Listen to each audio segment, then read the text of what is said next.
বলবার মতো কেউ নেই, তাই ভাবলাম একটা মুরগি কিনে নি, দুটো কথা বলাও যাবে, আবার সময়টাও কেটে যাবে আমার। ভালো ভালো করে রাখতে পারলেই ভালো, না হলেই গেল। এইসব কি বলছো তুমি ভাই? ভালো করে রাখবো না কেন? ওকে আমি নিজের মেয়ের মতোই দেখি।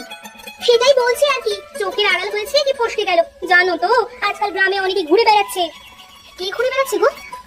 মা, জানো না বুঝি ওই সুখেন্দার গাছে মিষ্টি মিষ্টি পাকা পেঁপে হয়েছিল, কে যেন ও রাতের অন্ধকারে এসে সমস্ত পেঁপে চুরি করে নিয়ে চলে গেছে। তাই নাকি? কিন্তু কি করলো এরকম কাজ? সুখেন্দার সন্দেহ করছে নগেন এই কাজ করেছে, কিন্তু সুখেন্দার কাছে কোনো প্রমাণ নেই, তাই সে নগেনকে শাসিয়ে এসেছে যে পরের বার যদি ধরতে পারে তাহলে গ্রাম ছাড়া করে ছাড়বে। দুঃখ তো হবেই ভাই, সুখেন্দার অনেক পরিশ্রমের পেঁপে, চুরি হলে রাত তো একটু হবেই।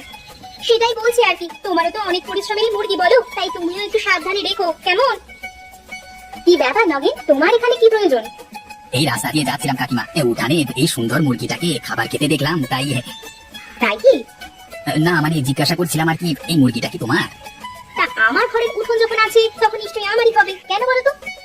না না কাকিমা, আমারও এরকম একটা মুরগি পোষবার খুব শখ ছিল, কিন্তু আর পালতে পারলাম কই, হাতে টাকা পয়সাই নেই যে মুরগি কিনবো। কাজকর্ম করলে তো হাতে টাকা পয়সা আসবে, ফকটিয়ায় তো আর টাকা পয়সা আসবে না। সেই তো কাকিমা, কিন্তু আমাকে কেউ কাজকর্ম দেয় না বুঝলে তো কাকিমা, আমি তাহলে আসি কেমন?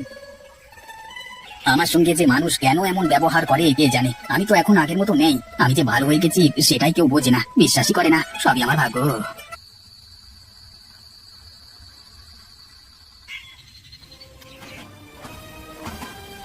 হায় হায় হায়,